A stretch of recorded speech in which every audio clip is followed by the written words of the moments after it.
Like, he knows when the next 5 UFCs are at and what stadium, what city. He knows all that shit. It's crazy. I don't know when the fucking next UFC is. There's like 3 a month. Yeah, Joey's a fan. Goes, yeah, they're going to be in Baltimore next week. I'm like, oh, shit, really? But, he thinks that everything's a scam. He thinks whenever there's an underdog, if an underdog wins, he's like, you never met a bookie with a part-time job. And that's what he said during Cain Velasquez and Junior Dos Santos. He said it, and I got him on film at the show, at the UFC. He goes, I just wanted to get his prediction because we didn't do a 10 Planet Kush for that UFC. And he goes, and he said, just like that, you never seen a bookie with a part-time job. Something's up right here. Look for Cain Velasquez to go down quick.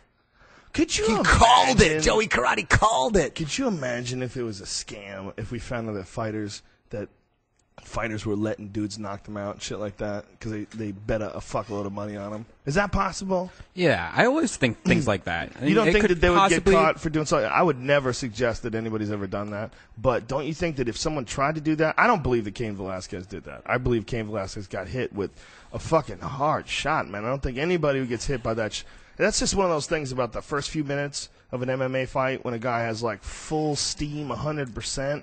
Junior was just starting to settle in. He just walloped him, man. If he hits anybody with that shot, you're fucked. He man. clubbed him. That was a shocker. It was a shocker. It was brilliant. I thought punch. it would take a lot more to take Cain Velasquez out. I mean, he got hit in that sweet spot, right on the top of the side of the head. Junior, everybody goes down. Junior can fucking punch, man. He punches hard. And when you see the impact, you know where it actually landed? It actually landed bone to bone. Yep. It didn't land with the actual padding of the glove. Yeah, he gave him a super noogie. Big super noogie. Yeah. Exactly. Yeah. Well, yeah. It's amazing that he didn't break his hand, Because I guess that can function as a knuckle, but God, it can't be as hard as the top knuckle.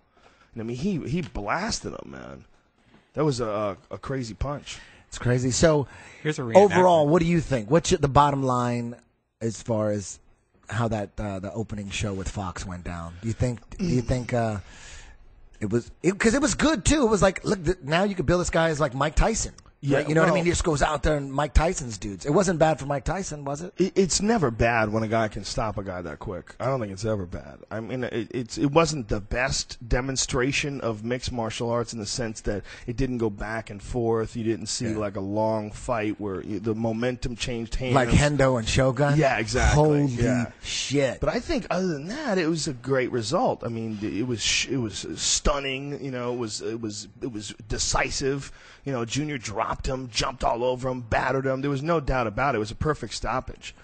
So I think that's good. A perfect stoppage is good. I think watching a guy take a guy out legit in 64 seconds, and especially when you're taking a guy out like Cain Velasquez, holy shit, man. That's impressive. Well, when you look at what we learned from the fight, like you said, we learned that, holy shit, Junior Dos Santos is like the Mike Tyson of MMA now. He's knocking dudes with big blockheads out in one punch. Yeah, that's serious. He's got really good timing. I mean, he doesn't catch everybody in every fight. And then some dudes he couldn't put away. Like, he couldn't put away Roy Nelson.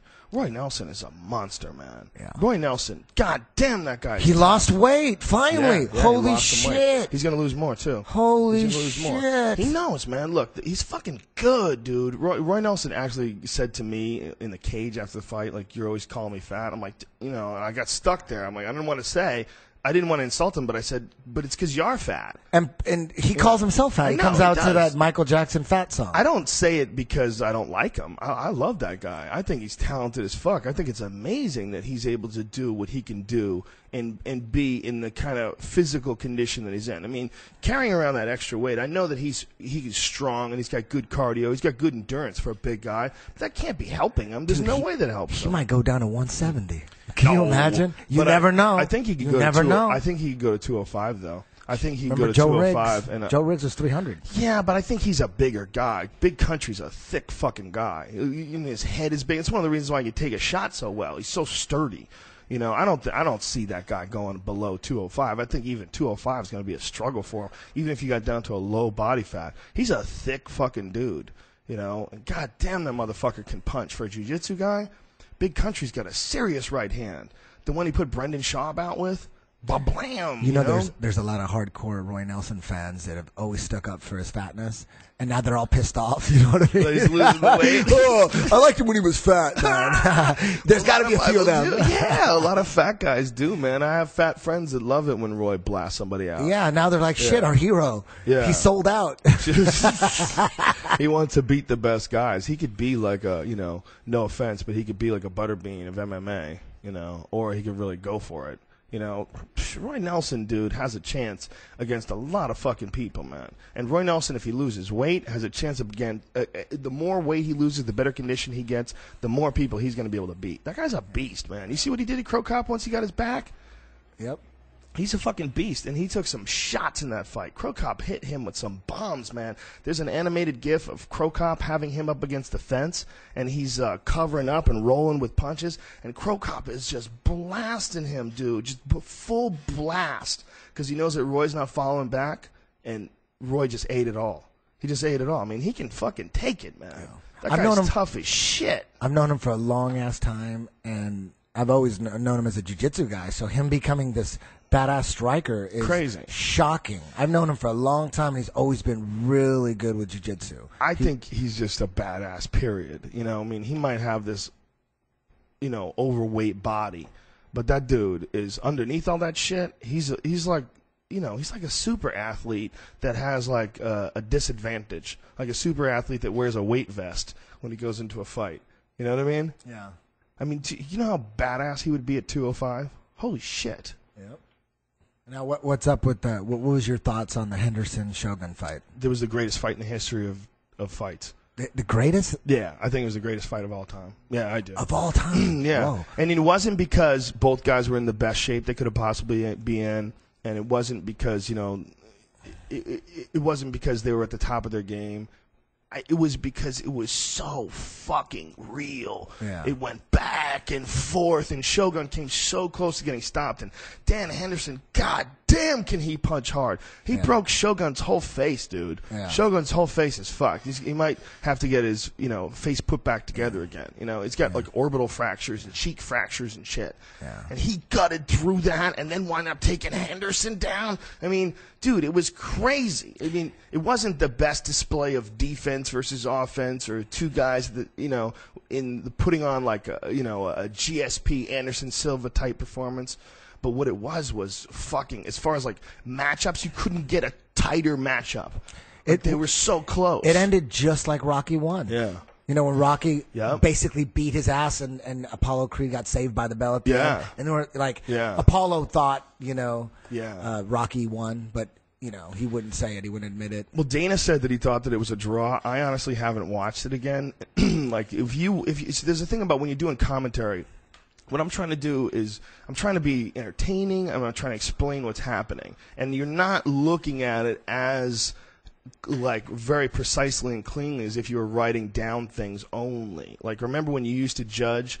Eddie had a system, and it was pretty smart. He broke down a piece of paper, and then he would have one guy's name on one side, one guy's name on the other side, and then you would break it down by strikes, takedowns. You had like all these different categories, and you would check off each category. And I'd have like a shorthand method for different flurries and different punches, so that, man, you forget. By the end of the round, you will forget. You look back, and I'm like, okay, in the beginning of the round, he had a takedown. That's right. You forget certain especially if something really big happens. Yeah. And then you get locked onto that for a second. Yeah, you can forget what happened in the beginning of that round. So, and then you put it all together, and when it's close, I just look at, damn, okay, he had two big right hands. He had 5 leg kicks. He had a takedown. And I have some time to think about it. And I go, and you could, instead of thinking about it in your head and going back and forth, you actually see what happened. Yeah, there's so many times where it's a 10-9 round where they just fucking flip a coin, man. It's like, who the hell knows? There's some 10-9 rounds that really should be draws, you know?